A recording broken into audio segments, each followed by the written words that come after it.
Yes, Gopika, start. Okay. Good afternoon, one and all. It gives me immense pleasure to extend a very warm welcome to all of you to this third session of the second day of our 5-day online ATAL FDP on innovation and acquisition of intellectual property rights. Now, I invite Dr. Asha, Assistant Professor, IUCIPRS, to introduce the resource person. Ma'am, please. So again, I'm introducing ma'am. So I'll be very brief. So she received her BTech and MTech in chemical engineering from Usmania University and PhD from IISc Bangalore. She has 15 years experience in patent preparation and prosecution. And she worked in various law firms and in institutions. And she received her JD and LLM from University of New Hampshire School of Law. And she was mentoring patent engineers and supervising the patent development team in Bangalore to ensure high quality patent applications.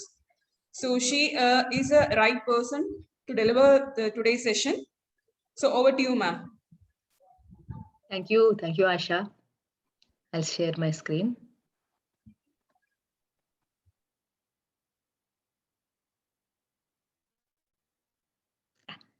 Is visible? Yes, ma'am. Yes. Okay. Shall we? Okay. So morning we learned about different forms of IP. Now just let's see how do we register. Morning we just learned what are the requirements and what is the IP right. We defined what is patent, we defined what is copyright, which are all covered, and we also talked about what are the requirements for each one. Each IP right has a different criteria to be satisfied to get a registration. If you generally see across all the registered rights, for the first and important condition everywhere it should be new, novel. Some places we call it as new, some places we call it as novel, some places we say it should not be published. So basically, you should be the first one to do that. That's what we learned in the morning. Now, how do we register? What happens? Okay, now I'm ready with invention disclosure form. I went and talked to a patent professional. He drafted the patent application. Patent application is basically a techno-legal document, and the claims are most important features of the patent application. They define the metes and bounds of my invention. So I would take some help, some legal help. That's what we learned. Okay, right, all done. A patent application is ready with us. Now, how do we go about from there? Okay, so let's look at the patent process. What do we do? As we all discussed in the morning, Murali was talking to us, right? First step, what we should do is prior art search or patentability search. What is prior art search? Prior art search is basically only novelty, whether anyone has done it or not. Patentability search is for finding out the inventive step. Inventive step is very subjective. Novelty is very easy. I told you, right? You have a claim and your claim has ABC. And we have a prior art document. It also has ABC, very clear. A, B, B, C, C. Existing, no novelty. Nothing to worry about. Novelty is very easy to overcome. The most difficult part is the second step, that is inventiveness. What is inventiveness or non-obviousness? In the US, it's called non-obviousness. In India, we call it as inventiveness. Basically, what is the step requires is a person skilled in the art, it should not be obvious for him. Okay, I'm a chemical engineer. I came up with an invention. So two chemical engineers should not be able to think it easily. Okay, I don't ask a biologist. For biologists, it may be very novel, very inventive and all. But a person skilled in the art should say that, oh, it's very obvious. That is the inventive step. It's very, very subjective. It's a big argument with the patent office. Generally, we keep on arguing with the examiners, with the controllers, saying that, no, we are inventive. Examiner will say, no, you are not inventive. So that there are a lot of arguments goes on. So the first step in any patent application is prior art search or patentability search. Then we are happy, it's novel, it's inventive, at least according to our patent search, we are novel and we are inventive. So we'll go ahead and draft the patent application. Then we have to prepare the forms. There are some forms to be prepared and some fees have to be paid. All done. Then we file a patent application. Then what happens? We'll get the patent application will be published after 18 months. It will be published in a patent gadget. If time permits, I'll show you the example. So it will be the patent application will be published. Then it will be examined. So we have done novelty search. We found some, but examiner also will do novelty search. Examiner also will come up with new document and he says, see, your patent is not patentable. It's not novel. He may come back with some certain documents. Then what do? We argue. We prepare an examination response, or in India, we have oral hearing. We have an opportunity to talk to the examiner and explain him again. That's called oral hearing. That is also done. And examiner is happy, you will get a patent grant. If examiner is not happy, it will be rejected. He says your patent is not granted. Once it is granted, we have to pay the patent fees. Keep in mind, just getting patent is not enough. We have to keep on maintaining the fees for 20 years. Generally, no one will pay for 20 years unless it is pharma applications. Like see, for IT cases, they can just, the technology becomes obsolete in no time, right? So they generally don't maintain for 20 years. Whereas in pharma case, even 20th, last day of 20th year also matters because they're drugs, right? So that's how patent, the minute you stop paying the fees, it will get abandoned and you will not have any right and anyone can practice it. Okay, this is general patent process. So you can just see this again, the same thing we have captured it in a pictorial form. You conceived an idea like how Murali was telling, right? He has a renewable energy sources. He conceived the idea. So what he has to do? He has to do some, it can't be a wish list. Again, I'm telling you, you don't have to do full experiments. You don't have to have everything in results ready for a patent application, but it can't be a wish list.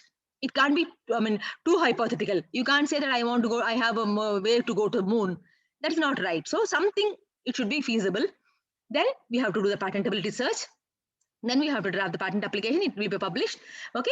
So the from conception date to filing date, up to as early as possible, you do the experiments fast and try to file the patent application at the earliest. From filing date, 18 months, the patent application will be published and then it will be granted and then it will expire after 20 years. Okay. There are different types of patent applications. The first one is called provisional application, non-provisional application, conventional application, PCT application. PCT is nothing but Patent Cooperation Treaty, PCT National Phase Application, Patent of Edition, divisional applications. Many are there. These are the important ones. What is provisional application? You are a research scholar. You have to present tomorrow.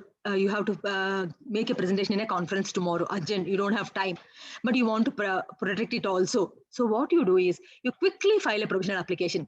Provisional application doesn't have to have claims. The most difficult part of drafting a patent application is claims. So if someone gives me an invention, how do I draft? First we draft the claims. First we do the drawings, and then we will do the rest of that because those are the ones very important ones. So that takes time, but we don't have time. We have to do public disclosure tomorrow, and we have to go for a conference tomorrow. And I am submitting my thesis, and the thesis will be put in the library. So I don't have time. In such cases, when we are in hurry and our data is not fully ready, we can file a provisional application. What is the advantage of doing that? That gives you 12 months time to complete your experiments, but at the same time, you will have the priority date. You remember novelty, right? Novelty is, no one should have done before you. So if you delay, if someone does, they will get the novelty, they will get the patent and you will not get the patent. So it's better once idea is conceived and when you are ready with some experimental data and when you think that it is important, file it as early as possible. If you are fully ready, go for complete application. If you are not ready and you need some more time to do more experiments to refine more, we can file a provisional application. As the name indicates, it's only provisional. Within 12 months, we have to file a complete application. Otherwise, provisional application will be abandoned. So we get 12 months time to fine tune our invention, and we also get a priority date. So we will be the first ones. So if someone files patent application after your provisional application, you are safe. Because you filed on, today is 27th July, right? I filed today. Tomorrow someone files, doesn't matter. I am the first one to file. So that's how the provisional application is very important. When you are in hurry, when your experiment is not ready, when you want to get it, suppose your technology is very, very hot technology and you want to get as early as possible, quickly file a provisional application. That is a 12 months. You can today to July 27, 2021. So if I file, I have time till July 27, 2022.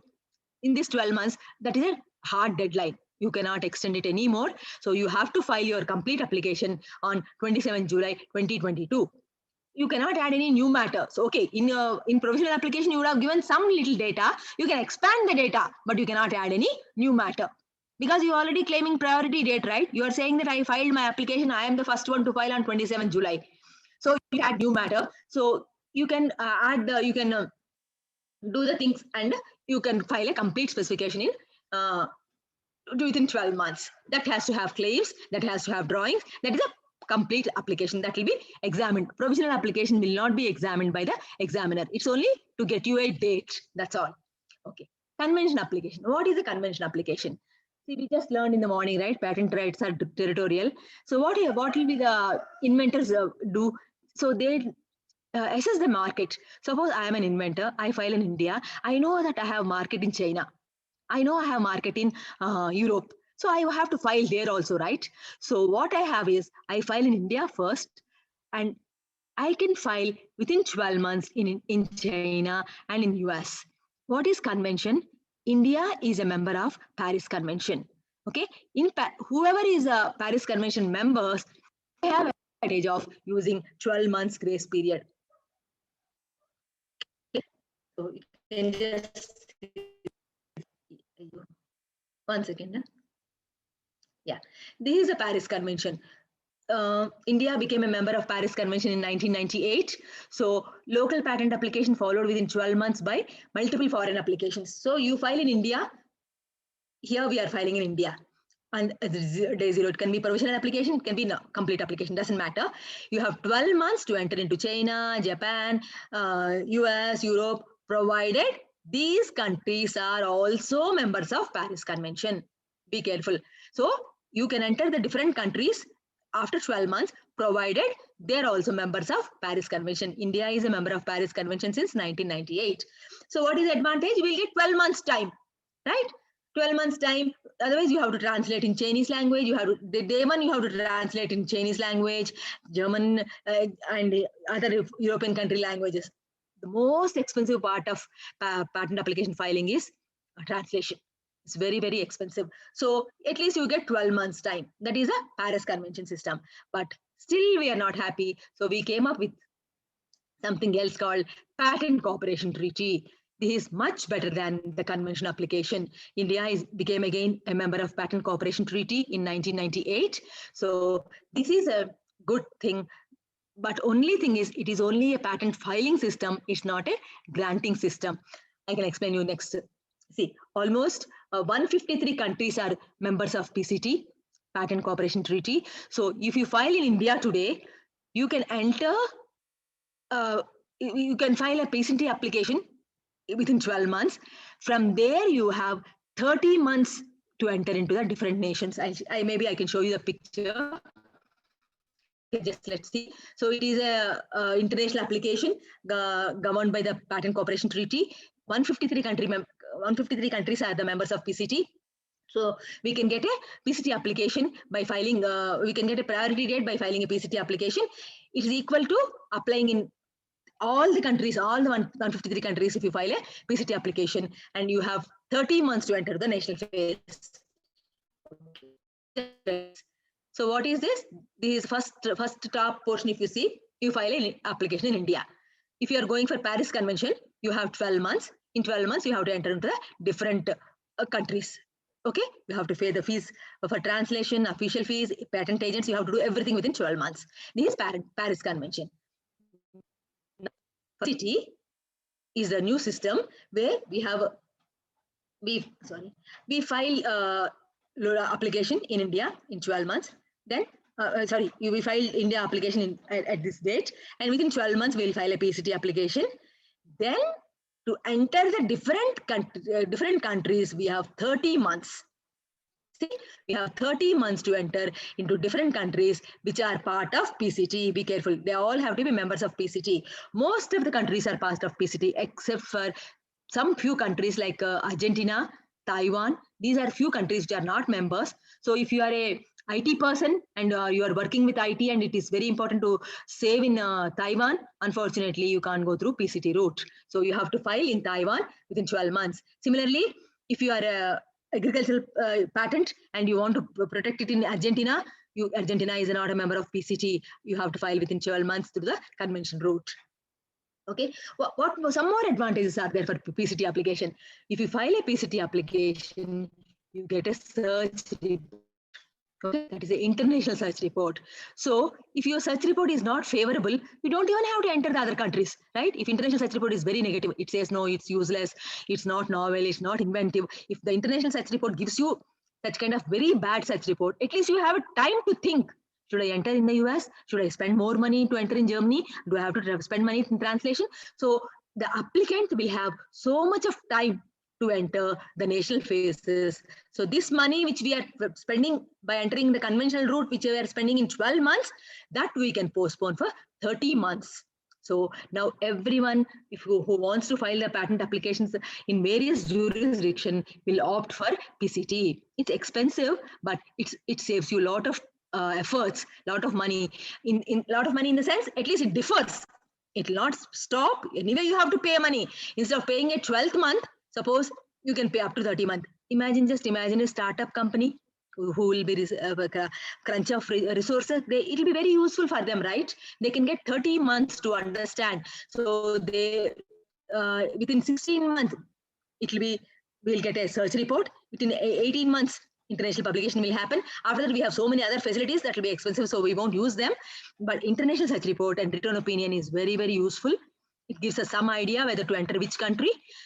And then we will, some countries will allow 30 months to enter. Some countries will have 31 months to enter the national phase. That is called national phase. Okay, so we have a PCT convention application, that is a Paris Convention. We have PCT, that is a patent cooperation treaty. And then we have national phase. National phase is nothing but entering into the national phase via the PCT route.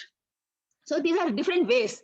So if you are very small startup and you are very sure that you don't want to go for anything else, please you can stick to Indian patent application.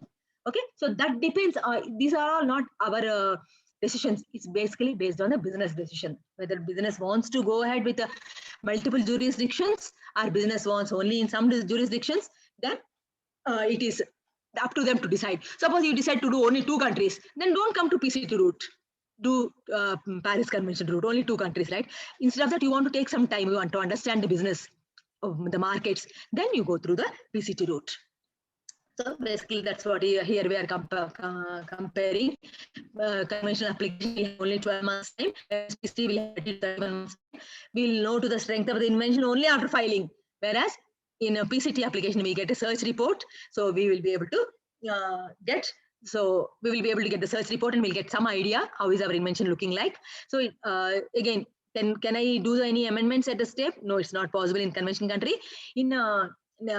In PCT, you can amend the claims also. Suppose if international search report is not satisfactory, you can amend the claims, right? Then only thing is, if in convention, you'll get faster. Why? Because you are entering the country in 12 months only, right? PCT, you are waiting for 30 months. So it will take some time, but up to you, up to the business to decide. So basically, these are the advantages we talked about. We get an international search report. We get an option to request the international preliminary examination report, and we can figure out whether our invention is patentable or not with a PCT application. I just explained you what is PCT national phase application. So we filed a PCT application. After that, we have 30 months or 31 months to enter into each nation.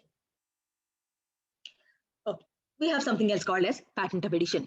You worked hard, you finished, you filed a patent application, everything is done, patent application is filed, you got a patent number, everything. It's not yet granted, but it's already been filed. Okay, then suppose you have done a small invention. It's not really big invention to call for one more patent application. A delta invention, a baby, you have done a small invention. Then what you can do is you can add your invention to the mother application, the parent application, and you call this as a child application, or it is called patent of edition. Okay, so main application is there already. It's already been published. It's already been patented. It may be also granted, no problem. So if you want to file a patent of edition, it's still possible to do that. So what will happen? You don't have to pay extra fees for that. It will die along with the mother. The main application, if it is having 15 years left, this baby also will die along with the mother. That is called the patent of edition. we have something called divisional application. What is a divisional application? Each invention, each patent application is only for one invention. We will be greedy. We want to put 2, 3 inventions. That is not right, right? So you can get a monopoly only for one invention. So suppose you file 2, 3 applications or 2, 3 concepts in one application, patent office will come back and say, look, you are not correct. You have to divide them. These are all not common applications to have one application. They need separate search. They need so much more this thing. Please divide applications into 2 or 3 or 4, whatever it may be. Those are called divisional applications. So if you have more than one invention, patent office will come back. When you apply for the patent, you may happily apply because you want to save money. You apply, but the patent office, when they examine, they say, how come this you are covering so many inventions in one patent application? Not acceptable. It's called, in PCT language, it's called unity of invention. It's not unity. There is no unity of invention. You are combining 2, 3 inventions. Please separate them. Otherwise, we will reject. So then we will file different applications for each idea. That is called a divisional application. Okay. So how does it look like? So we learn different applications, right? We learned about provisional, non-provisional. When do we do provisional? When we are in hurry, when we want to get the date as early as possible, we'll file a provisional application. We have a convention application, Paris convention application. We have a PCT application. PCT is a very expensive route. That depends on the businesses. That depends on the market availability. We can take a call according to the business. Okay, so we'll file the application. It will be published within 18 months. Okay, once the application is published, in India, we have called something as pre-grant opposition. Any person in the world, any person in India can file a pre-grant opposition. He can say, please don't grant this application. This is not novel. This is not inventive. The inventors are lying. The invention is obtained by fraudulent means. Any reason. There are some reasons. Section 25 of Patent Act will define what are the conditions with which you can oppose the grant of it's not even granted. That is called pre-grant opposition. Any person can file a pre-grant opposition and it will be open till the grant. Then what happens is, in India, we have to file. We file the patent application, then we have to file for a request for examination. I mean, in the US, it automatically happens. If you file the application, it automatically goes to the examination. In India, we have to request. We will, within 48 months of the priority, we have to say, dear examiner, please examine. I am filing a request for examination. Please examine my application. So then examiner will, then we will get a examination report that is called first examination report, FER. It's called FER. First examination report will be given. So we have to prepare the response for the first examination report, and then we'll file the report to the examiner. It's exactly like court of law, but lawyers go, patent lawyers, what we do is we do everything on paper. So we will file the response to the examiner. Controller in India, it's called controller. In the US, we call it as examiner. So he says, I'm happy, okay, he'll allow. He says, no, I'm not happy. I want to have an oral hearing. So we'll have nowadays, because of this COVID, we are doing everything by video conferences. We'll talk to the examiner. We'll have an opportunity to explain, dear examiner, see, I am novel. My invention is novel. My invention is inventive. We can argue and we'll get an oral hearing. So again, we'll get a grant. Again, a granted patent will be published, right? What is the difference between this publication and this publication?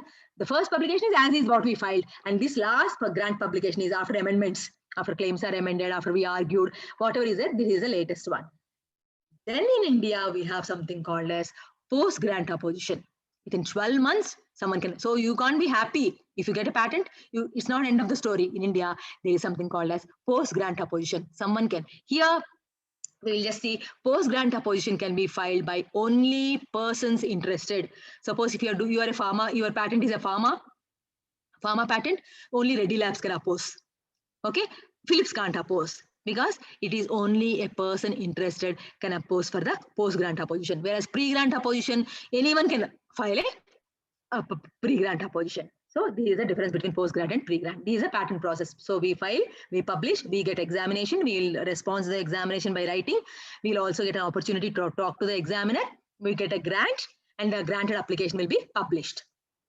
Okay. So again, so we filed, we have a early publication also is possible. See, you want to see whether anyone wants to oppose. See, these are all business strategies. Maybe academicians, it may not be very useful and needed for you people, but this is the process. Early publication. Why will anyone want early publication? Because they want to put it in the open and see who will if anyone will oppose, right? So early publication is possible. Otherwise, the publication will happen only after 18 months, right? If you want to pay extra money, you can get an early publication. Our regular publication will happen after. If you don't pay money, it will happen after 18 months. If you want early publication, we will pay extra money. Why early publication? Because we are putting our invention to the public and for competitors. If they jump on us, then we can take a call, right? If they say pre-grant opposition is filed, then we have to look at it.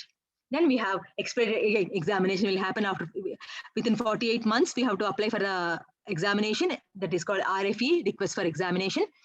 Once examination is filed, you also have a provision to take it faster. You can file an expedite examination. You have an express examination. You can do all these things by paying extra money.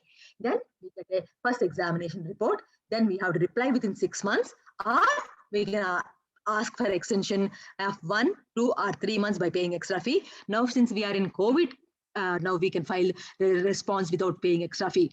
We are now only this period, Supreme Court allowed us to file the responses because inventors may be suffering with they may be undergoing through some hardships. So we have now this replying to the first examination report is extended by till indefinitely it's extended. So we can file anytime. That is only for during COVID time.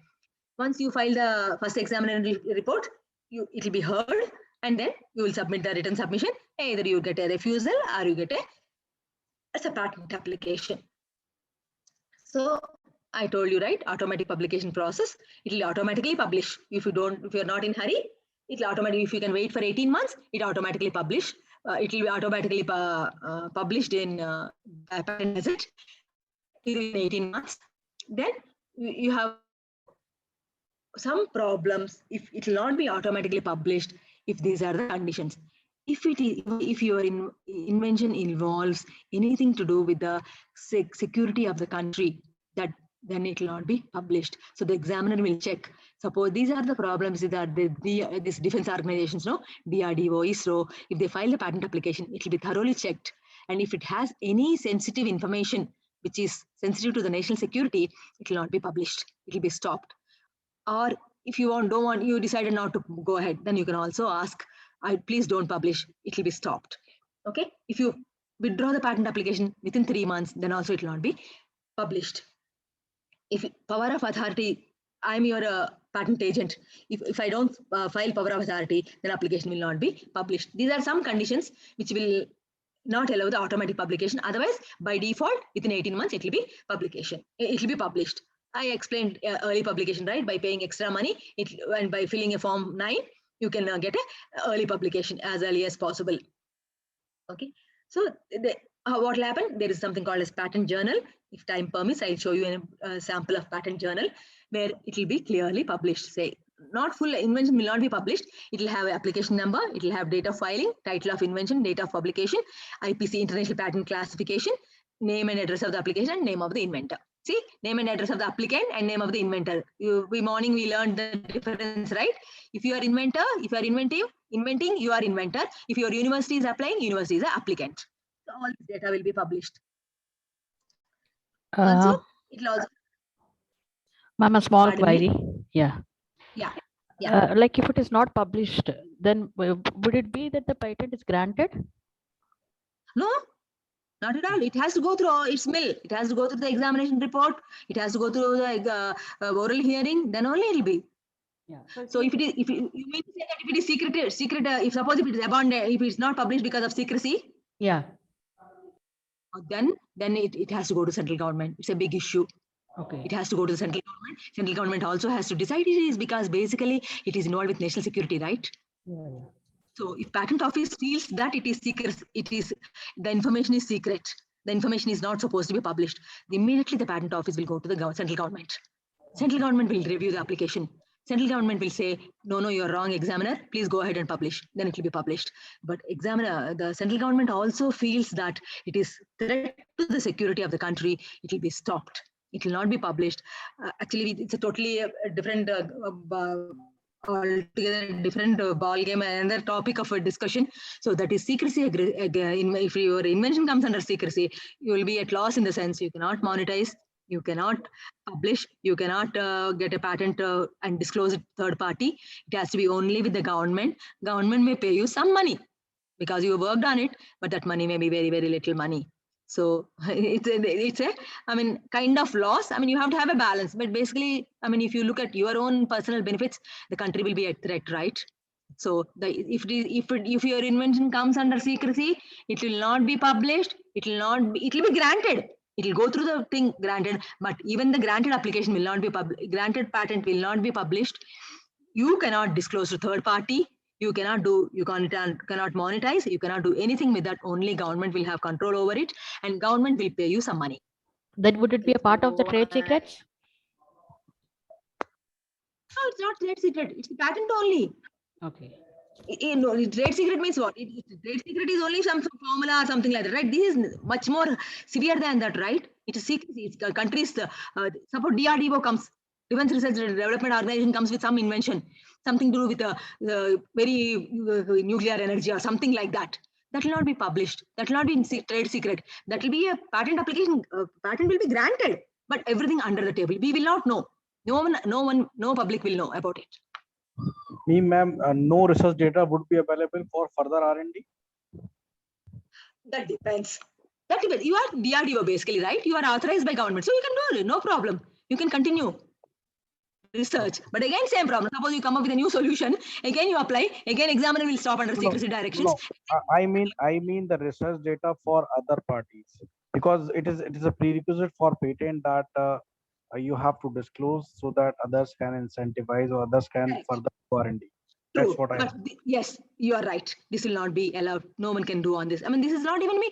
No one will even know the data other than the lab people. How will I know? How will you know? It's only by the examiner, controller himself will stop. Then it will go to central government. Central government will take a call. Ultimately, if central government feels that it is not really needed, then they will release it. So now you can also ask, what will be the fate of the inventor who worked? So inventor will be monetized. He will be rewarded, but government reward will be peanuts. It may not be really his efforts. Right. Thank you, ma'am. Sorry for interrupting. No problem. Absolutely fine. Well, I'm only worried we will run short of time because a lot of material is there. Okay. So examination now done. It's published. Everything is gone.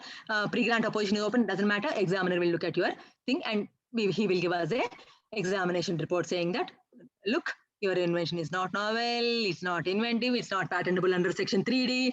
He'll give whatever he comes, it will not be clear, it's not concise, you didn't define it properly, he'll give. So for each rejection or objection, I have to address. As a patent agent, I have to take the application, I have to look at the first examination report and I have to address each and everything. I'll show you one FER, how the examiners can give the FERs. He can tell anything in the world. He says it's not novel, it's not industrial applicable, it's not inventive, it has no scope, it's not clear, your claims are not drafted well, anything he can say.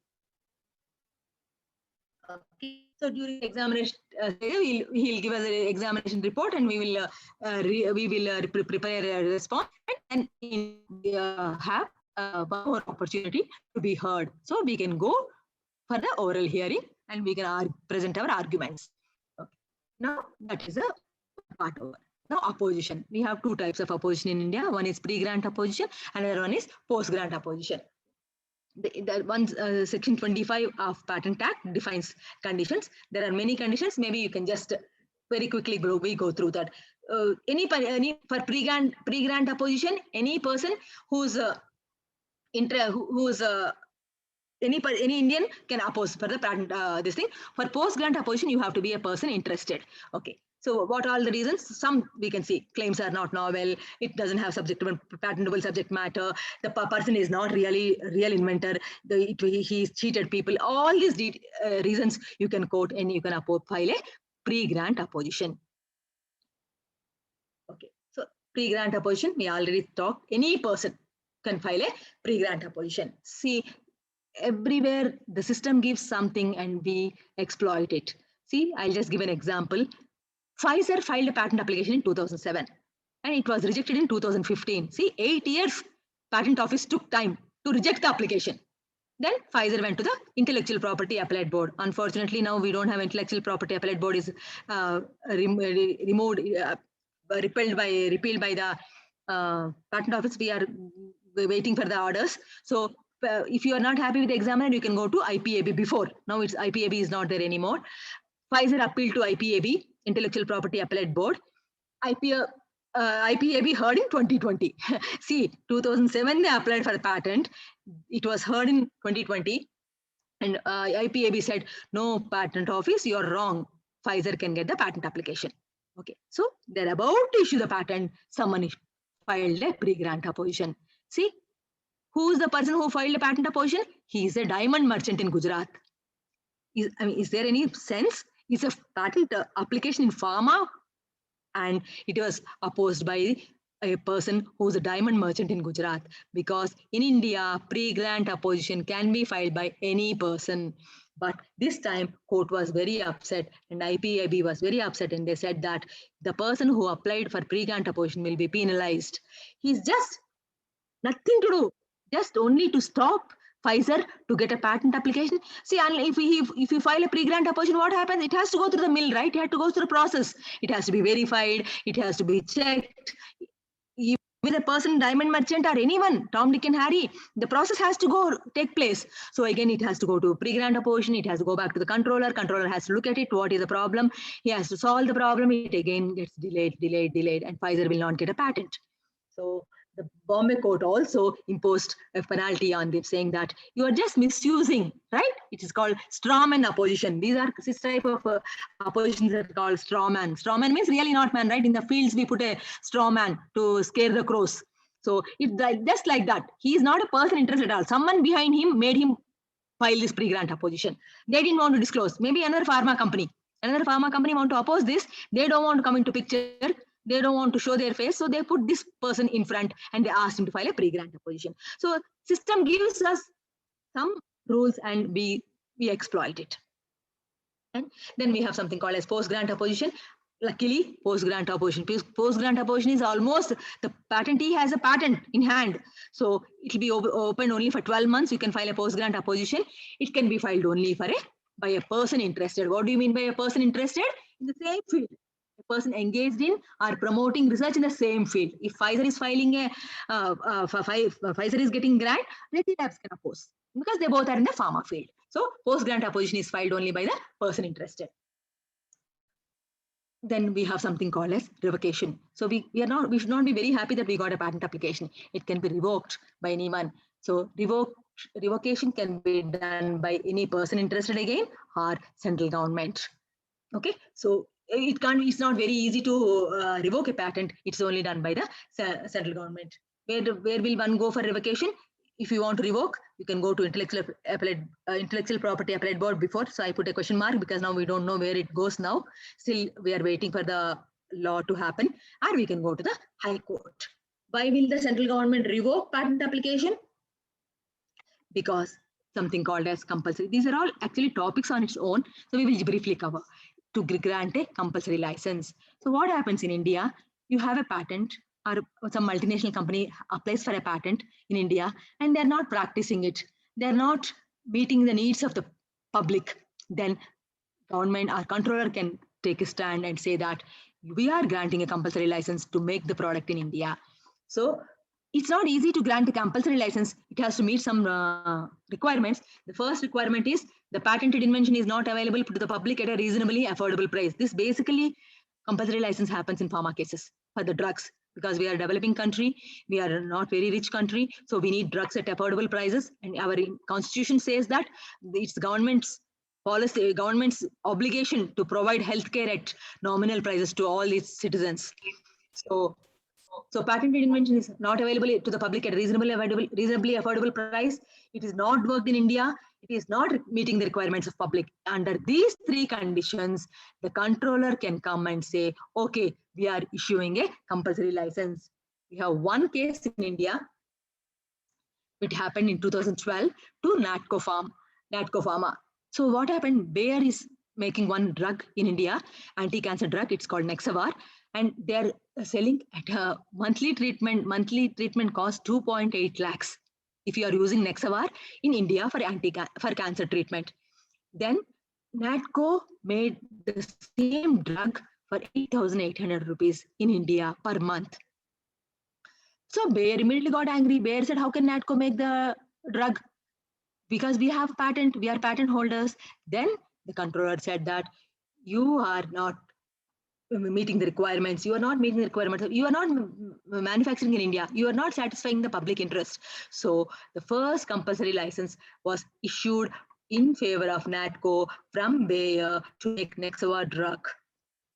However, NATCO has to pay some money, some compensation, but that will be peanuts again, right? 6% of the net sales should be paid to Bayer by NATCO as a royalty, because they are using their patent application. They have to pay some license money. That will be 6% of their profits. They have to share.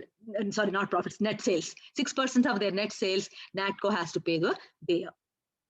So this is a compulsory license. This is one story of compulsory license. Compulsory license, when will it happen? When the drug is not available at affordable price in India, when the public interest is not met, when the invention is not worked in India. You just file application, you are not working in India. Then government can march in, can barge in, and they say that it's not acceptable. Okay. Sometimes central government also can revoke the patent. In which cases, if the invention relates to defense, if the invention is relating to atomic energy, any other reason which will be prejudicial to public, central government can interfere. Generally, very rarely it happens, but it can happen. Central government can interfere and say to revoke the patent application. So what are the formal requirements? We have to file, we have to file Form 1, the application for patent. Form 2, the complete description. Form 3, if you filed anywhere in the country, any other countries, you have to inform the patent office, and you have to fill Form 5, that is declaration of inventorship, and Form 26 is power of authority, POA. That basically you are not filing, right? I am filing on your behalf. I am your patent agent, so you have to give me power of authority. So all these forms have to be filed. Okay. Then post-grant requirements. Once the application is granted, you have a patent in your hand, then but it will get abandoned unless you pay the fees. So you keep on paying the fees, and maybe you can get 6-month extension for delayed payment, but you have to pay the fees, and patent will cease on failure of the renewal fee. Please keep in mind, you have to keep on maintaining. That's why the whole process is very expensive. You have to maintain you have to pay the maintenance fee 20 years. So one more condition is now you have to give a statement of working of patents. In India, it's called Form 27. So you file the patent application, you got a grant, then you have to file Form 27 every month, every year by 31st March. I think now it's changed. I think it's September 30th. I'm not sure. You can check that. We have to file Form 27 saying that, yes, I'm working. No, I'm not working. I will be working. I'm not working because of this. Something, there is a Form 27 you have to fill and file every year. After the grant, you have to file what that is called working statement. Form 27 is working statement. Okay, this is the story of the patents. Now, trademarks. So why do we trademark? Why we need to protect the trademark? We learned in the morning, right? We learned that it gives us edge over the other competitors. It allows my customers to stick to me. I'll get the loyal customers. So we have to protect the trademark. Is it necessary to register a trademark? Not necessary. You don't have to register. You can just write and keep using it. But if you register, you will have evidence to go against infringements. So it's better to register. Otherwise, copyrights, trademarks need not be registered. They copyright the minute you write a poem on a paper, it's copyrighted. But if you want to go behind the infringer, it is better to register a trademark. Same thing for a trademark also. Exactly. If you see, again, trademarks are territorial in nature and may be registered through. You have an Indian patent or Indian trademark office you can file. You have a regional, or you have something called as Madrid system. Madrid system is equivalent to your PCT. Same. So you can get the rights by registration or by use. I told you, right? You don't have to register. You can get it, but that may be a risk. Okay. So we have something called Madrid system. Right? Madrid system is international system by WIPO. WIPO is World Intellectual Property Organization. It is simple vehicle to maintain trademarks in multiple jurisdictions. So it should bring you to PCT, exactly PCT, right? So it's convenient and cost-effective solution. Can you please mute? Someone's phone is ringing.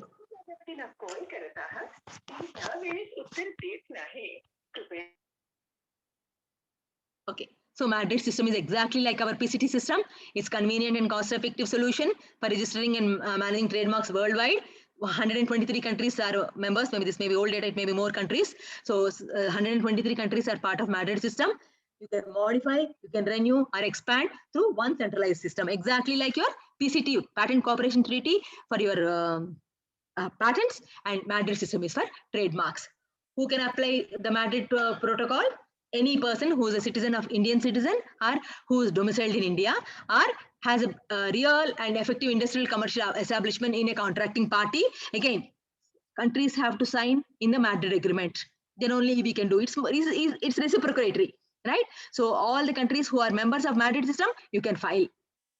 He is a national or of a state member of a contracting organization. So whoever, whichever country is a member of Madrid system, they all can use the Madrid protocol. What is the advantages? Similar advantages like your PCT. It's cost effective. You can file in one application, in one language, in one currency you can, and one search, everything is done in one go. Okay. So what, like, how do we search? We have different, it is Indian for India. We have different classes. The products are classified into different, for example, for few product classes. If you see, class 1 is for chemical products, class 20 for furniture, class 14 for jewelry. So each, if you apply for a trademark, it will be assigned one class. Okay, each class are there. This is for product classes. Similarly, we have our service classes. Advertising is class 35, computer and software services, class 42. Like that, we have different classes for different trademark classes. Okay, how do you file? What are the formalities? First, patent search. Always search. If someone is having similar trademark, search. Applying, then getting rejection. Instead of that, better to do a search. It saves money. It prevents from getting a cease and desist letter. What is cease and desist letter? Suppose you file a trademark and your competitor also, someone else has the same trademark. He'll send you a letter. Please stop, cease and desist. You seize your product and stop it. He'll send a letter. Why you want to take all those chances? So better search and make sure that your trademark is not elsewhere present. It's not used by anyone else. And you can do search by yourself. You can look at the telephone directories. You can look at the internet. You can look at Google. You can look at the Indian Trademark Office. You can look at their website. You can do on your own. Foreign searching may be expensive, may not be very useful. So you can finally go for a professional search. If you feel that it is needed, you can go for a professional search. Again, everything depends on the business need. If you are a small startup in India and you're not planning to expand to other jurisdictions, you don't have to do all these things, right? It's up to you. It's your call whether to go for research, whether to go for Madrid system, whether you really want to release your product in different countries and you want to have your trademark protected in every country. Up to you to decide. Okay, so what is the procedure here? Exact same, more or less same.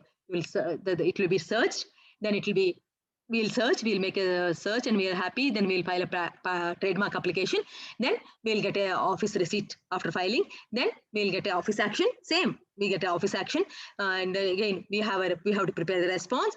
If the response is accepted, well and good. If it is not accepted, you will not get a trademark. So again, once you get a trademark, you have to pay the fees, and it can be renewed for up to 10 years. If you pay the fees and renew, it will be valid for 10 years. Then after that, if you want to still extend, you can keep on renewing it by paying the fees. That is the story of the trademarks. Now copyrights. Copyrights, as again, like trademarks, copyright need not be registered. You can get the trademark, copyright as soon as you write it. You write a poem on the paper, yes, it's already done. You have a copyright, but better to have a prima facie evidence in your case of third parties. If you want to sue someone, if you want to go for the infringement, it's better to have a registration. Okay, so we have a Copyright Act in 1957. First it was in 1914, then we kept on amending it. In 1957 it is amended, and latest amendment was done in 2012. Now in 2012 we included the digital rights management, right? With so much of internet coming in, we included these digital rights managements were included in Indian Copyright Act in 2012. So basically, we follow a common law legal system. What do you mean by common law? Common law is we don't have any codified law. So we look at the previous cases. So US also follows common law. So if Supreme Court or in our India, if any case is decided by the Supreme Court and one decision is been given, that is followed by other cases. That is called common law. Civil law is other countries have civil law. Civil law means it will be codified. It will be written everything. Oh, A, B, C, D. You have to follow like this. In common law, it is basically relies on the case law. Case law means previous cases. If I get a case now of infringement, what anyone will do, the courts or anyone will look at the previous cases. How did the court decide? What happened in the previous case? So they take the precedents from the previous cases. That is called common law system. India is a common law system. So we depend on the case law to interpret and set precedents in law. So we look at the previous cases and accordingly we will decide. So India is a member of Berne Conventions, Universal Copyright Convention. We are members of many international organizations. Many international acts. Okay, then we also have. So each identity classified in different copyright, because each copyright has different terms of protection. So literary, dramatic, musical, artistic works, all these will have 60 years from the end of the calendar year in which the author dies. If you have an author, the author died in June 2021, the count starts from December 31st, 2021 to 60 years. Okay. So for which ones? For literary, dramatic, musical or artistic works, it will be 60 years from the end of the calendar year which the author dies. The author died in February 2021. So the calendar year will end at December 31st, 2021. Your 60 years will start from then. I don't know the logic, we can figure out, but this is how the thing is given for 60 years from the end of the calendar year. We have two authors, so it'll end, the 60 years will start from the last known author. If you don't know the author, it will be the year it was published, from the end of the calendar year of the year it was published. So different, basically it is for protected about 60 years. Copyright is, you get copyright for a very long period. So in case of cinematography films, it is 60 years from the beginning of the calendar year. Okay, so copyright we will get 60 years from the beginning of the calendar year following the year in which the film is published. Sound recordings, again 60 years from the beginning. And author, who's the owner? The author is the owner of the copyright. Okay, suppose you are working for some company and you have done something and he paid you money for that. Please remember that the copyright belongs to that person. Okay, I repeat, in case of a photograph taken or painting or portrait drawn from valuable consideration at the instance of any person, I pay you. I ask you, draw this drawing for me, take this photo. I pay you, you got money from me, then the copyright lies with me. Similarly, if you are working in a university, you wrote a book and that is in the scope of employment, the book belongs to the employer. In case of literary, dramatic or artistic work made by the author in the course of his employment by a proprietor of newspapers, magazine or similar periodical under a contract of service, the proprietor shall be the owner. So if you are an editor of a newspaper and you ask someone to write something for you and you paid him salary, the copyright belongs to you. So, but still the authors will have two rights. One is the right of paternity and the right of integrity. Okay, someone else may be the author, someone else may be the owner, but if suppose you are still the father, you have the right of paternity. You have the one who created, so you have to be recognized. You have to be at least mentioned. It's a movie taken from your novel. Yes, you sold your rights, but somewhere it has to be mentioned that you are the author. Similarly, if someone buys a novel from you and completely mutates it, completely dismantles, completely changes the story and makes it very bad, then you also have right of integrity. You can go behind them. Correct. He is the owner. You sold the rights to him, but he cannot completely mutate the. He cannot mutilate or he cannot distort the story or whatever you are this thing. So you can go behind them as right of integrity. Okay, morning we just discussed, right? There are some exceptions. Okay, what are the exceptions? Fair uses are exemption. Works done for the following purpose will be fair use, personal use. You are not selling it, you are writing a thesis, or you are doing something, you want to write something. So it's only personal use, it's research, it's criticism and review, and it's news reporting. These are not called infringement. So you want to criticize a novel, or you want to review a novel, you quote the novel as is, that's not a that's a fair use. So it's acceptable, it's not infringement.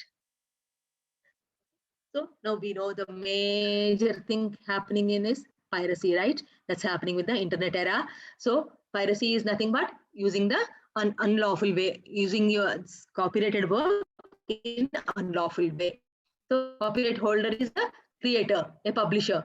He has the rights to do something, but if someone else infringes, if someone else uses his work without his permission, that will be equivalent to piracy, right? How do we do that? Generally, we directly negotiate, right?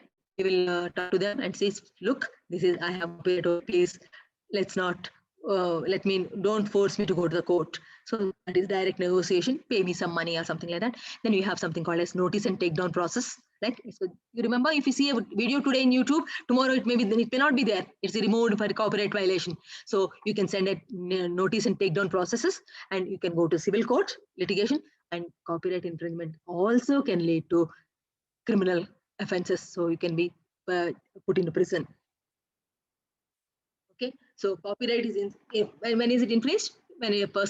When someone else uses the copyright without authorization of the owner, he'll be infringing it. That's called a infringement. What is digital piracy? So we'll take something, we'll put either audio, we'll put a visual, or we'll put audio visual on someone else's work on the internet service provider, also will be liable, right? So how do we take care of this piracy? Be careful. You have to be vigilant. You keep on sending the takedown notices. You can, if you are not happy, you can go to the court. You can, how do you go to the court? How can you ask for injunction? Injunction means asking them to stop. You have to show 3 things. You have to show prima facie case. First, you have to show evidence, right? That's why we are saying that you have to register, and then you have to say balance of convenience, how much and you said likelihood of damages, how much loss happened because of this infringement. If you can show all these things, government will have a remedy for you. We have 2-3 remedies. They are called John Doe order and 10-pillar order. I mean, these are the remedies for your copyright. What is notice and takedown process? Is the simplest. The first step is simplest thing is send them the notice and takedown processes. It is a tool copyright holders to get user uploaded material that infringes their copyright, take down of their websites. So immediately you can send a notice. If you see your copyrighted material on the YouTube or in some other websites, you can immediately send the first step is notice and takedown process. So so who is the service provider? It could be internet service provider, it could be a website operator, it could be a search engine, it could be a web host. Anyone, if they are violating your rights, you can go send them a notice and takedown processes. So you have to clearly explain them why they are infringing your rights. Then if they are happy, they'll take down. If they're not happy, they'll not take down. If they are not taking down the material, then you can go to the court. As I mentioned, copyright violence is it can also get a criminal civil penalties. It can also have a criminal penalties. Okay, we have something called as John Doe order. What does that mean? It's not for one person. No one is infringing. But suppose if movie is coming, your director is releasing a movie, maybe Bahubali, it's a very important movie, a very, expensive movie or something like that. So the director can go to the court and ask the court to issue John Doe order. It's not for one person, it's for a group of people. He can ask. It's possible to ask when it is not. Parties are not known, not one party. There may be many parties which may be infringing. They may be making CDs, they may be infringing copyrights. You can go to the court and then you can ask them to issue a John Doe order. Basically, when do you do that? When there are several unknown parties involved in case of dispute. You can't identify one person. There are so many people. So you can go to the court. So we can call them as collectively as John Doe, and then we can tell them as you can ask them for issuing a John Doe order. In which cases you can ask for? You can ask for movies, you can ask for books, you can ask for sports events, right? For all these IPL matches and all, so much money they'll be spending to get the rights.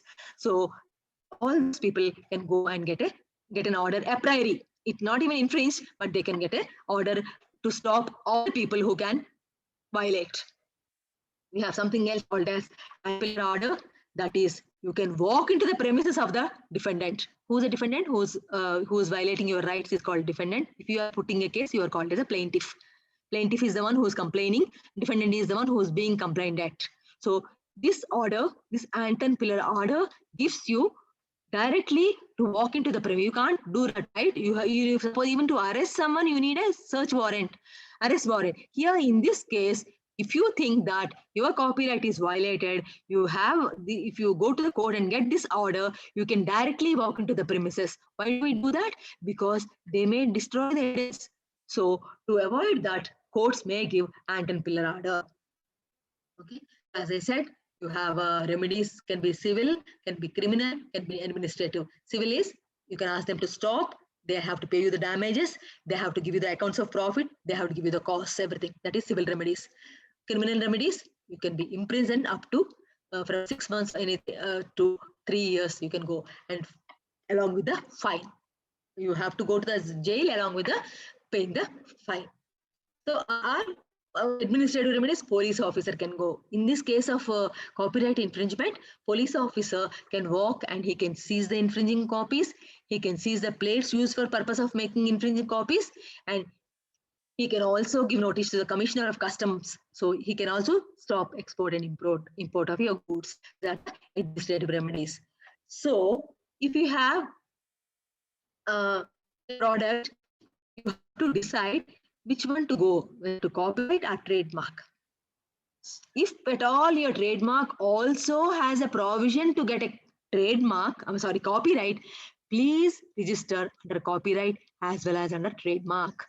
Because in case of copyright violation, you get to destruct the product of the defendant. Okay, got me? So suppose my trademark is it has only, I go ahead and file a trademark. Also, it has some elements of some originality, some creativity, which can call for a copyright. It's better to go for copyright also, because if copyright is violated, the penalties will be quick and much more severe than a trademark. So not all are eligible for copyright. All trademarks are not eligible, but if you suppose your logos and designs, which also have some kind of original artworks, then some elements of creativity, then you can also protect them under trademarks. Copyrights. So, I mean, both we need to file it under trademark as well to protect our brand. But if possibility is there, we also should file under the copyright, because the advantage is copyright has, the police can walk, not even severe below the rank of sub-inspector. A police officer not below the rank of sub-inspector has the power to seize the copy. Okay. So, how do you file? How do you register the? Can you please mute? Okay. How do you register? You have to apply 2 copies of work. You have to pay the deed. उसकी job लगवाई थी, नहीं उसकी job लगवाई थी, वो भाई है मिलने।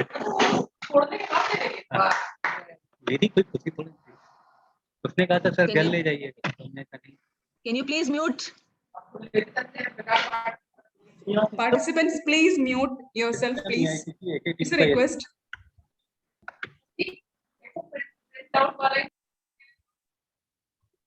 Okay. How do we register? We have to give the copies of work. We have to pay the fees. We have to take an NOC, whomever, if you are registering, if it is applicant is different from the artist, so we have to get an NOC, no objection certificate, and with all these things, we can file the copyright. Okay. I just don't want to spend too much time because we should not run short of time. Okay. There's a very important landmark that is called DU photocopy case of 2016. What happens here is, in Delhi University, there is a photocopy. It's called Ramesh photocopy. He takes from the standard textbooks of all the branded, all this Oxford University Press, Cambridge University Press, they publish the books. So this person, he takes the material from them, Xerox them, make a course pack and sell to the students. So these people sued all these Oxford University Press, Cambridge University Press, they all say that it is copyright violation. These books are protected under copyright, and this Delhi University as well as the Rameshwari photocopy services are violating our copyrights. Surprisingly, you know what the court said? Court said it is not copyright violation. In the copyright course pack are considered as copyright violation. Unfortunately, in India, they are considered as not violation. Why is that? What did the court say? The court says that copyright, it's inevitable, but if you are stopping the students, they will not be benefited, right? Every student has a phone. Every phone has a camera. The student will photograph of the book in the library. He'll go home and print. Do you call it as violation? He is using for his personal use. He is using it for further studies. So court said that it is not violation. I mean, it really, I mean, I don't know how do we decide. I mean, we have to balance it. Really the court really balanced the public interest against copyright holders' rights. So all these standard press people came and they lost the case in India. This is called DU photocopy. It's very important case. So the plaintiffs lost the case. The court said that, see, the courts, you can just read this statement. I liked it very much. Right? In literature is not an inevitable, divine or natural right. Confers our authors absolute ownership of their creations. It is designed rather to stimulate activity and progress in the arts for the intellectual achievement of the public. It is intended to increase and not to impede the harvest of the knowledge. It is intended to motivate the creative activity of authors and inventors in order to benefit the public. So the students are better. It's not violating the copyrights. So let them make course packs. Let them say, right, India is a poor country. Can we afford really to buy all those costly textbooks? So how will they manage? So they have to go to this photocopy shops and they get the course material photocopied. So this is the court case. Why I put it, this is very important case, landmark case in copyrights. Like we saw landmark case, Novartis case in the morning, right? For section 3D, where the Supreme Court has defined what is efficacy in 3D, section 3D, Novartis case. We also looked at Bayer's case. There are a lot of case laws. Actually, it will be very interesting. Unfortunately, we don't have time to do a lot of case laws, but otherwise it will be extremely interesting to read the cases and see how the courts decide. I mean, it's very unpredictable. How the courts decide is very unpredictable sometimes. So we also learned about the Bayer compulsory license, right? How NATCO got a compulsory license from Bayer. So how do you balance? I mean, it's really up to us to decide how the courts, the public, how much importance the court gives to the public interest. In a case of this case, students are poor, they can't afford the textbooks, so court allowed. So in a even in the previous case, both the cases are drug cases, right? Novartis case or Bayer case, both are drug cases where the treatment cost is extremely expensive, compared 2.8 lakhs to 8,000.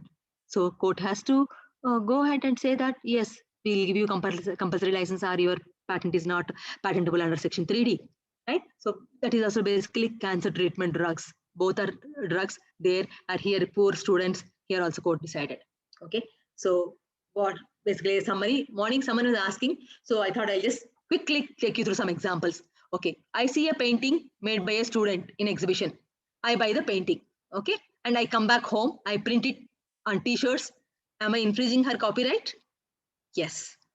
Because I bought the painting, but artist has the copyright of the work. So you can do whatever with your single physical painting you bought. You brought it home, you can burn it, you can tear it, you can gift it to your friend, but you can't copy that and put it on the t-shirts and sell it. It's not your work, right? So you need author's permission to make the copies. So just again, fair use. So can I use everything and just say just say this is taken from so and so. Can I give the credit and get out of the infringement? No, just giving credit is not enough. This is okay for plagiarism, right? It's okay for your studies. You can take some part and all, but you can't copy everything and say, I just did it and I'm giving you the credit. Okay, fair use is very, very careful. It's a very thin line, fair use. So how do you, some factors are needed for fair use. Why and how you use the work, how much copyright protection the original has, how much or what part you have used, how much money it takes away from the original. So that's what fair use. If someone was telling me in the morning, I have taken something and I have used for education purpose of teaching my students, that's fine, right? I'm not taking any money from my students. So no money is involved. So that is equivalent to fair use. So be careful. What I'm saying is be careful between fair use and infringement. So publishing quotes from a new book on a blog with an opinion piece, reviewing it, perfect, right? You are just quoting it. You are also writing your opinion. That is a fair use. You are using copyrighted picture on your PowerPoint presentation for your school project. You are not making copies of it and selling it. You are just using it for a school presentation. Fair use, perfect. Writing a parody of a new pop song that makes fun of the messages from the original, absolutely fair use. You are just mimicking it. You are just commenting. You are just making a parody out of it to just make fun out of it. That's absolutely fair use. Publishing a copyrighted pic of celebrity in your school newspaper to report on their recent arrest, fair. You have a newsletter in your school and you want to write some article and you want to use the photograph, perfect. It's not for anything else. It's only for basic interest is to show the recent arrest, to show the news item. Okay, let's move on. Okay. Because I want to show you some examples which makes it. We have again Design Act. So any person who has a claims to be the proprietary of the design can file a design, can file for a design. Priority again here also, priority can be claimed from a convention application if the design application in India is filed within 6 months of the priority date. Remember, like PCT, Madrid and all, here also you have a design convention. If you file in another country, or if you file in India, in 6 months you have to file in another country.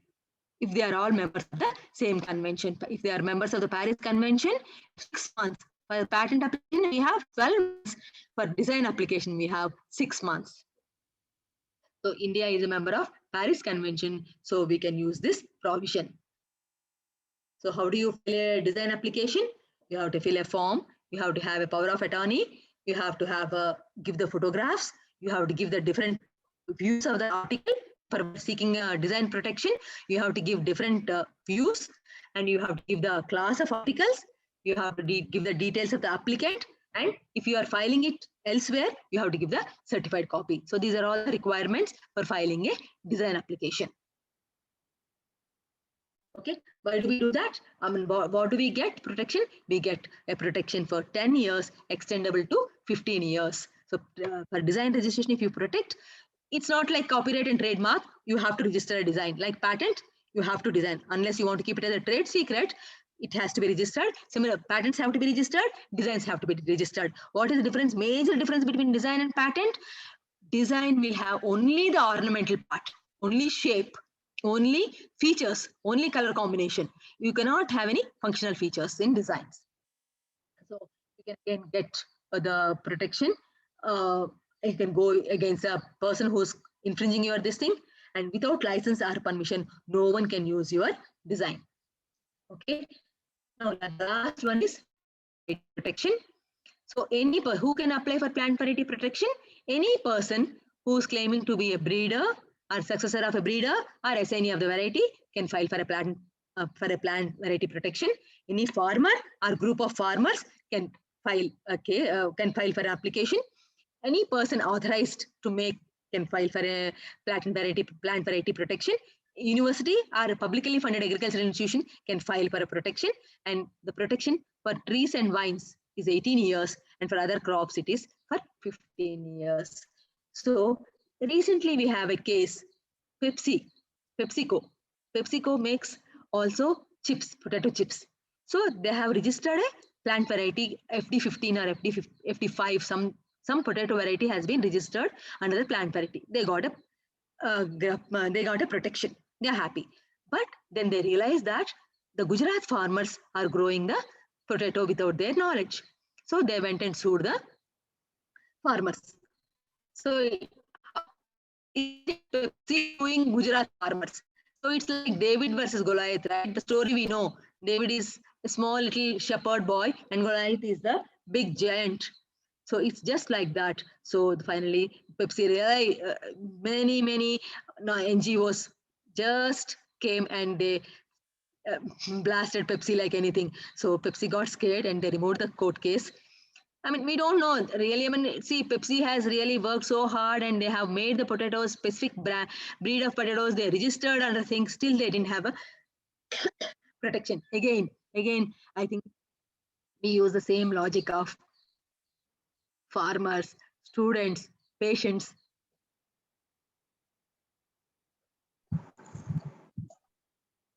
Every intellectual property, every case we see, I think public in India is playing a vital role in protecting the public interest. Don't you think so? In all the cases, what at least we looked at in the morning, these are the landmark. This is the first case. Pepsi versus Gujarat farmers is the first case under Plant Variety Protection Act. Till now, we never had any case. So finally, Pepsi withdrew all the cases against the farmers. And you know what? The farmers, all of them now started growing the same variety in Gujarat. As a revenge, now all the farmers in Gujarat are going that FD5 or whatever it may be, the potato crop, they're all growing to just take a revenge on Pepsi. Okay, so with this, how do we file? We have a we have a Protection of Plant Varieties and Farmers' Rights Authority was in New Delhi. It was established in October 2005. So you can go there and file your application, and you have to give seeds have to be deposited for DUS test. Remember DUS test? Morning we said no, distinct, uniform, and stable. So your seeds have to be distinct, your seeds have to be uniform, your seeds have to be stable. So for that, you have to go and give some amount of, they'll tell how many kgs or how much amount of seeds you have to deposit. You have to deposit your seeds there. And you also have to give them what is the germination percentage, what is the physical purity, what is the phytosanitary standards, and along with the seed quality test. If you take all this material and go to the Delhi office, you can register your plant variety protection. Okay. So with this, I completed this thing. I just quickly take you through the patent journal. And just we can look at it, how it looks like.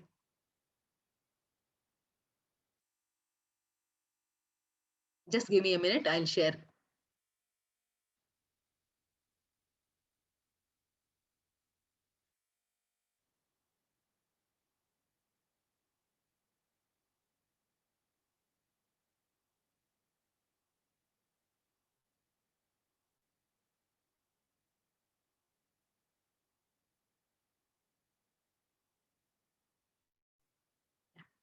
So I told you, right? This is a your patent application will be published in this.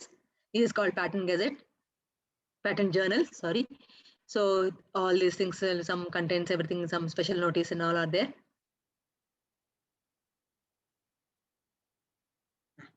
So see, this particular thing is asked for a early publication. So that also written as early publication. So patent application, publication number will be there. Date of filing will be there. Publication date will be there. The title will be there. So international classification. So morning we saw, just now I showed you trademark classes, no? Similarly, we have patent classification also. We have so many classes, chemical, IT, in chemical again, so many polymers, rubbers, elastomers, everything, no? So we have different classification systems. That is one classification system is called international classification system. So basically they divide the inventions in different classification. So that is also here it's filed international classification, the priority document number. So this person did not file anywhere. It is his first Indian application, no priority date. So no priority country. This is the first application. So filing date, it's not a divisional application. Name of the applicant, right? Name of the inventor. See, didn't I tell you this? Name of the applicant is company name. Inventors are Patnaik, Siddharth, or Varun. These are the inventors. And the first one is the applicant. And abstract will be published. So how many pages application, how many claims are there? This will be published after 18 months. See, like that. This is not an early publication. So that thing is not there. The previous one is an early publication. So they would have paid money, extra money, so to get an early publication. So that is early publication. So this is called a patent journal. I can show you the.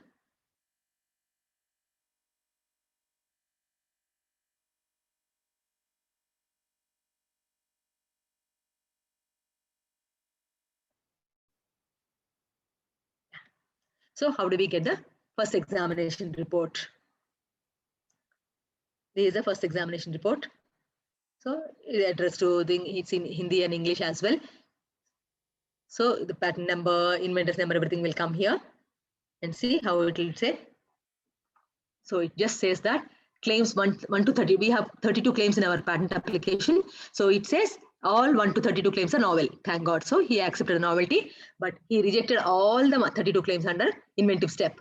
So he said, no, your claims are not inventive. All 1 to 32 claims are not inventive. They all have industrial applicability. See, they are not patentable under section 3D. I got section 3D. Sorry, 3E. He says it's not patentable under section 3E. Then he says sufficiency of disclosure. He says scope is not very well defined. So this how I get a first examination report. He says these are the documents which are also doing as the same thing as it's not a novelty, it's inventive. So by reading all these three things, DD3, US document, China application, and the Chinese application, if I read all these three documents, I'll be able to commit your invention. That's what examiner says. So he says inventive step is not there. He'll say by inventive, D1 is saying this, D2 is saying this. So for this, I'll prepare a response. I have to respond to each of these points. I have to start from the beginning and say, examiner, please, I have inventiveness. I have to explain. Then non-patentability, everything, scope, everything we have to explain. Okay. So with this, I come to the end of my session. Now I'll open the floor for the discussion. Any questions, anything we can talk. So we have another 5 to 10 minutes. So it's too much of information, but I mean, you don't have to really take everything, but just get the gist of it. That's the whole purpose of this seminar. So I don't think anyone will become masters. Having spent 17 years, still some topics are new to me, right? Having dwelling its own, it's not easy, but basically just to get an idea, like how do we get, what Madam, is the, yeah. I have one question. I am audible? Sure. Yeah, sure, you are. Madam, is the computer algorithm, only algorithm, not specialized hardware for it, is patentable? I design an algorithm particularly for a particular type of hardware, but the hardware, it can be work on any general hardware, but I have designed for a particular hardware. Is only algorithm is patentable? No. India, no. Okay, I have to go for US, some other.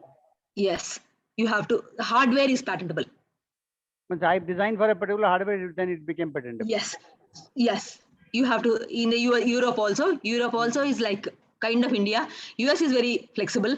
US business methods are patentable. In India, you have to have some. In Europe, especially, have to have some technical effect. So in India, you tie up somehow and try to. Don't show it as a computer algorithm to what you are trying to patent it. So you have to manipulate your claims, and then you can get a. Depends again. It has to be novel. It has. Madam, problem is that I have a software which can work on Arduino, that is a off-the-shelf microcontroller. It works on that, but I have not been modified any type of thing. But I have added some hardware on like sensors and others. Is it patentable? No, not.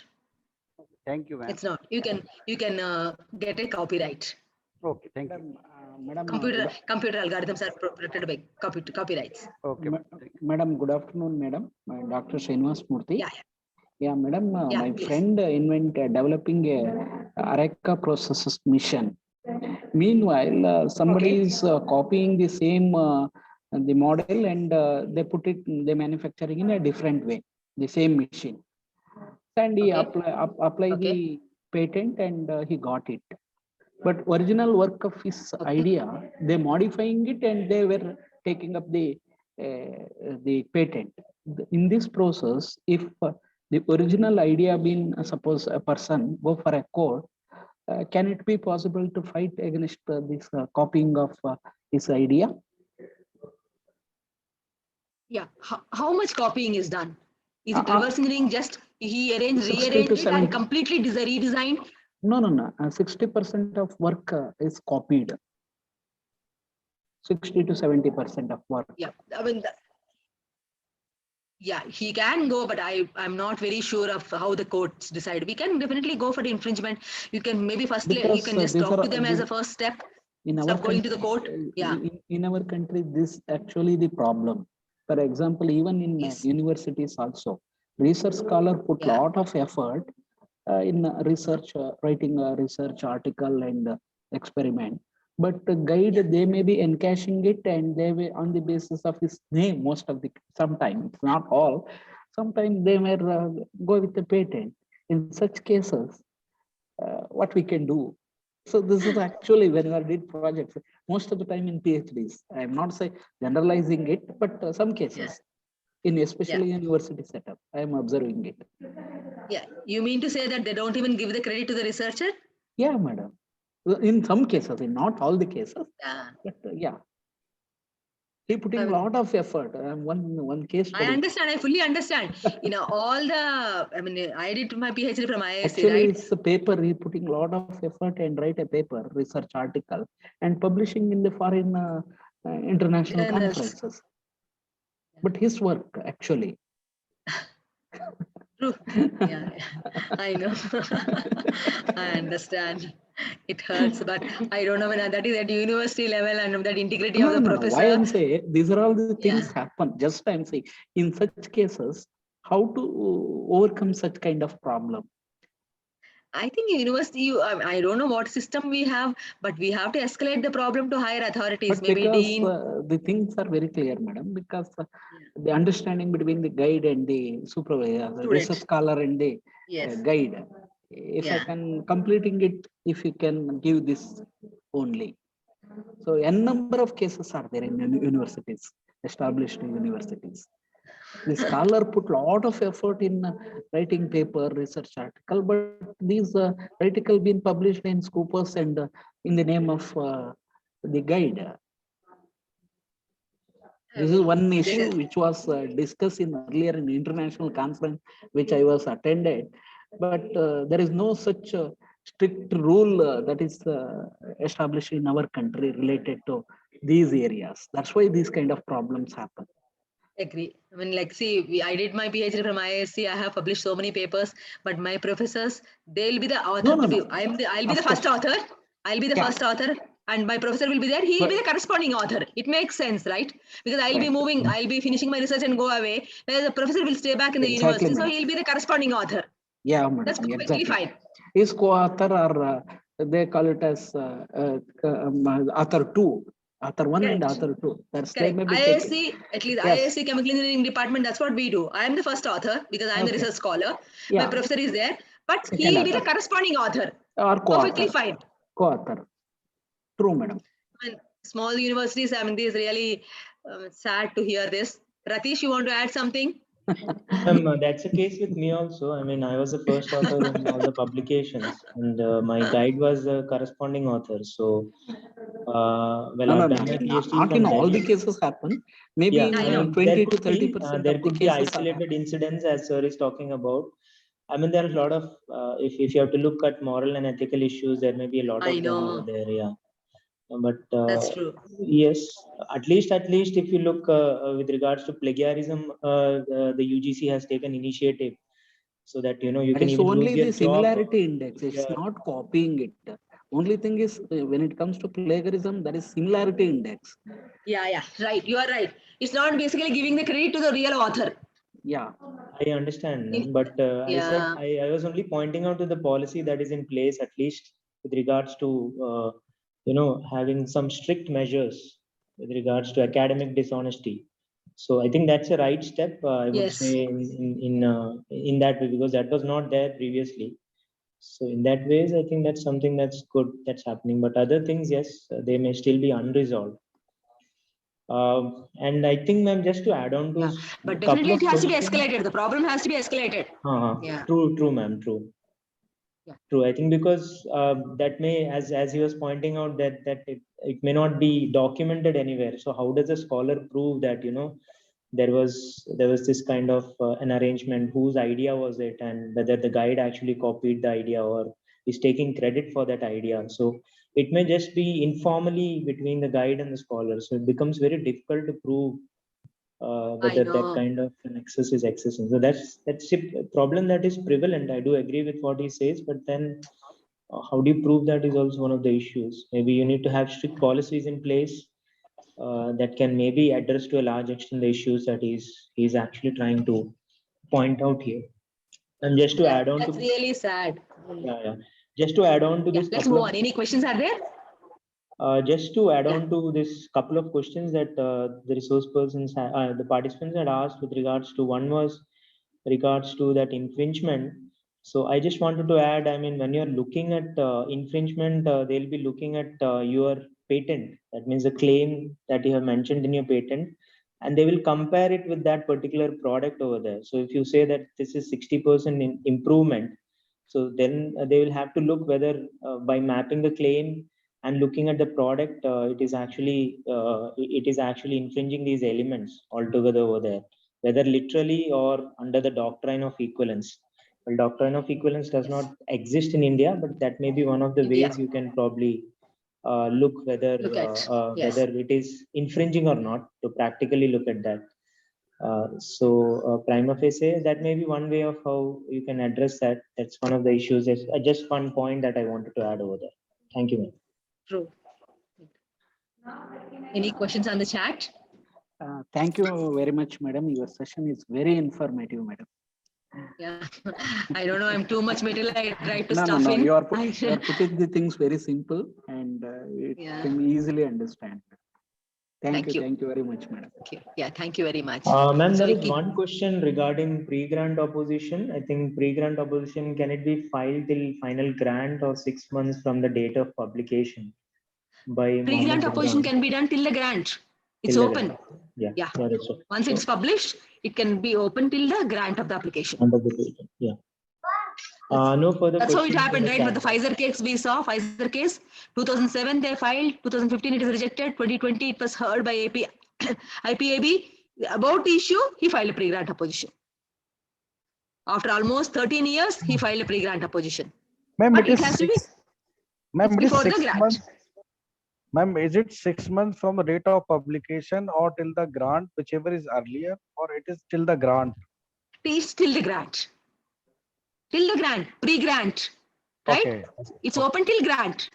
Okay. Post-grant has time. Post-grant only for 12 months. After the grant, after it is published, granted application, a granted patent is published, it's only 12 months you can oppose. Okay, ma'am. Thank you very much. Yeah, pre-grant is open up to, as the name indicates, pre-grant. So till the grant. I believe there are no further questions in the chat Madam, box. can you share your mail ID, madam? If any doubt comes, definitely. Sure, Doctor. Sure. Please be in touch. Dr. Ratish will give my contact details. He has my contact details. Yes. Thank you, everyone. I'll share it, ma'am. So, Okay. Hello. yeah. So next we move on to the vote of thanks. Thank you, Ramni ma'am. Yeah. Thank you for your valuable session on registration of different form of IP in India. And now I invite Jessin, second semester LLM IP PhD student of IUC IPRS, to deliver the vote of thanks. Good afternoon, one and all. Can you hear me? Yeah, madam. Yeah. It is my proud privilege to propose the vote of thanks to this wonderful session. I would like to thank Dr. Remini, who is an expert from LexOrbis. She delivered an excellent talk on registration of different form of IP in India. I feel great pleasure to express my view and share my experience on this valuable session. First of all, she specifically mentioned how to file patent application and what are the procedure for granting patent.